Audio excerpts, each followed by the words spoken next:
सिगा पंचायत वालों ने असम सरकार, सांसद प्रदान बरुआ और विधायक भुवन पेगु को धन्यवाद ज्ञापन किया। असम सरकार के भूमि संरक्षण विभाग सिलापथार डिवीजन के द्वारा जोनाई सह जिले के सिगा गांव पंचायत के नाहर गेजेरा में वर्ष 2023 से 24 के एसडीएमएफ के तहत 22.40 करोड़ रुपए की लागत से कार्यान्वित की जा रही नाहर नाले में नहर की खुदाई करके धारा को उसके मूल मार्ग पर पुनः निर्देशित करना के कार्य तीव्र गति से चल रही है। उल्लेखनीय है कि इस योजना का शिलान्यास चलित वर्ष के 26 जून 2025 को लखीमपुर संसदीय क्षेत्र के सांसद प्रदान बरुआ और जोनाई के विधायक भुवन पेगु ने किया था, जिसके बाद से इस अंचल के कई गांव के लोगों में खुशी का माहौल देखी जा रही है। स्थानीय लोगों का कहना है कि नाहर नाले में नहर की गहराई नहीं होने के कारण बारिश के दिनों में पथमार्ग और लोगों के घरों में नाले के पानी भर जाता था। सिगा गांव पंचायत के अंतर्गत आने वाले नाहर जोन, नाहर बिजुली, नाहर गेजेरा, माझगांव, अमरपुर, नाहर बरगुली, सिगा अस्मिया, नाहर बंदना और अन्य गांवों के निवासी नाहर नाले के प्रणाली की अपर्याप्त गहराई के कारण किसान और कृषि भूमि आदि हर साल बाढ़ के चपेट में आ जाते थे। यह योजना असम सरकार के भूमि संरक्षण विभाग द्वारा जोनाई के विधायक भुवन पेगु की पहल पर कार्यान्वित की जा रही है। स्थानीय गांव वालों ने असम सरकार और लखीमपुर संसदीय क्षेत्र के सांसद प्रदान बरुआ और जोनाई के विधायक भुवन पेगु को इस योजना को शुरू करने के लिए धन्यवाद ज्ञापन किया है। स्थानीय लोगों ने आशा जताई है कि इस योजना से इस क्षेत्र के लोगों को वर्षों से झेल रही बाढ़ के पानी से छुटकारा मिल सकेगा। प्रथमते सांबादिक बंधुসকলক धन्यवाद दिसु। आमार এই নাহৰ নলাৰ ওপৰেদি যি সয়েল কনজাৰভেশ্যন এইটো স্কিমৰ কিবা আপোনালোকে পৰিদৰ্শন কৰিবলৈ অহাৰ কাৰণে বিশেষকৈ নাহৰ নলাই আমাৰ ইয়াত প্ৰায় 6-7খন মান গাঁৱৰ প্লাবিত কৰি পানীয়ে বাৰিষাত পানীয়ে পুৰা কিবা কৰি দিয়ে, অনিষ্ট কৰিছিলে। এই আমাৰ একচুৱেলি আমাৰ এই নদীখনৰ গভীৰতাটো কমি অহাৰ কাৰণে ওপৰলৈ পানীবিলাক আহি সৰু সুৰা গাঁত বান্ধবিলাক ভাঙি আমাৰ খেতি পথাৰ গড় দুৱাৰ আৰু গৰু ম'হ পোহপাল কৰিবলৈ আমাৰ বহুতে অসুবিধা হৈছিলে। গতিকে এইবাৰ যেহেতু অসম চৰকাৰ আৰু মাননীয় বিধায়ক ভুৱন পেগু ডাঙৰীয়া আমাক এই কামখিনি দিয়াৰ বাবে যিটো সয়েল কনজাৰভেশ্যন স্কিমৰ আন্ডাৰত আমাৰ এই দুয়োকাষে যি মথাউৰি বান্ধি দিছে সেইটোৰ ফলত আমাৰ গাঁওবাসী ৰাইজে বহুতে উপকৃত হ'ব।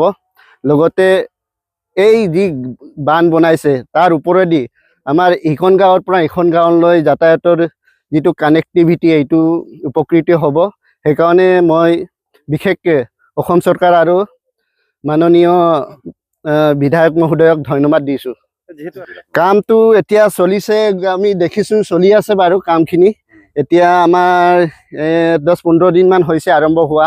যেহেতু কামৰ নমুনাটো আমি যি গতিৰে কাম চলি আছে ঠিকেই আছে বুলি ভাবি আছোঁ, কিন্তু পাছলৈকে আমাৰ যি বিষয়ববীয়া মানে কামৰ যিটো কিবা নেতৃত্ব এই আমাৰ যিটো সিহঁতে যাতে কামটো যিটো ইষ্টিমেটত আহিছে সেইবিলাক পূৰণ কৰিব বুলি ভাবি ভালকৈ কৰি যাব বুলি আশা ৰাখিছোঁ।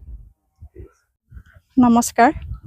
নেশ্যনেলৰ জৰিয়তে আপোনালোকক অসম চৰকাৰ ধন্যবাদ জনাব বিচাৰিছোঁ, যিহেতু আমাৰ যিটো নেকি সেই ধানটোৰ পৰা আমি বহুত মানে অসুবিধাত পৰি আছিলোঁ আৰু প্ৰতি বছৰে মানে খেতি বাতিত কিবা হয় মানে পানী বেছি পৰা বা বালি সোমাই আৰু এবাৰ ৰোৱাৰ পিছত 2-3বাৰ ৰুবলগীয়া হয়। সেইটো কাৰণে চৰকাৰে যদি এনেকৈ সুবিধা দিয়াৰ বাবে মানে বহুত উপকৃত হৈছোঁ আৰু ধন্যবাদ দিছোঁ অসম চৰকাৰক আৰু আমাৰ মাননীয় বিধায়ক ভুৱন পেগু ডাঙৰীয়া। প্লাবিত কৰি আছে আৰু ক'বলৈ গ'লে আপোনালোকে ক'লেই বিশ্বাসে নহ'ব, এনেকুৱা মানে পৰিৱেশত আছিলোঁ আমি। আৰু সময়ত মানে বাৰিষা আহিলে মানে আমি গৰু ম'হ উঠাবলৈ মানে ঠাই নোপোৱা হৈছিলে। এনেকেই হয় মানে প্ৰতি বছৰে হয়। যদি এনেকৈ হোৱাৰ বাবে আৰু এনেকৈ যদি আলিটো বান্ধি দিয়ে বহুত ভাল হ'ব আৰু নলাটো খান্দি দিয়াৰ ফলত আৰু আলিটো বান্ধিব পাৰিছে আৰু ৰাস্তা পদূলি বহুত বেয়া আছিলে, সেইটোৰ লগতো আৰু আমাৰ বহুত সুবিধা হৈছোঁ। যাৰ হ'লেও আমি কিবা চিকিৎসালয় যাব লগাত বহুত মানে ৰাস্তাৰ প্ৰতি অসুবিধাৰ পৰাৰ বাবে সেইটো কৰাৰ কাৰণে আমাৰ এতিয়াৰ পৰা অটোও যাব পাৰিব আৰু ভালকৈ এতিয়া যিমান কৰিছে আৰু আগত ইয়াতকৈ ভালকৈ পাম বুলি আশা ৰাখিছোঁ আৰু আপোনালোকৰ সহায়েৰে আৰু ভালকৈ কৰিব পাৰে ছাৰে সেইটো লৈ আমালৈ চাব বুলি ভাবি ইমানতে কৈ সামৰিছোঁ। আজি আমি বহুত সুখী পাইছোঁ। এইটো মথাউৰি সদৃশ মানে এইটো কামটো কৰি দিয়াৰ কাৰণে মানে আমাৰ ৰাইজে মানে বহুত সকাহ পাব মানে ভৱিষ্যতে। সেইটোৰ কাৰণে আমি ধন্যবাদ দিছোঁ মানে আমাৰ আসাম চৰকাৰক আৰু আমাৰ লোকেল MLA ভুৱন ছাৰ দেৱক। তাৰপিছত আমাৰ এইটো নকনাৰ আগতে আমাৰ ৰাইজে বহুত ভুক্তভোগী কৰিছিলে মানে এতিয়া এইটো গাইড বান এনেই নাম মাত্ৰ গাইড বান দিছিলে। এতিয়া মানে একদম প্ৰতি বছৰে মানে এইটো ভাঙি পিনি আমাৰ এই খেতি পথাৰ মানে নষ্ট কৰিছিলে। এইটো কাৰণে আমাৰ ৰাইজৰ মানুহে মানে বহুত অসুবিধাত পাইছিল মানে মাটিবিলাকো মানে ডেমেজ হ'বলৈ ধৰিছিলে মানে বালি পেলাই দিয়ে বহুত কিবা বহলকে মানে বালিটো পেলাই দিয়ে আৰু নেক্সট বছৰ মানে ধানো ৰুব পৰা নাযায় মানে এনেকুৱা কিবা হৈছিলে।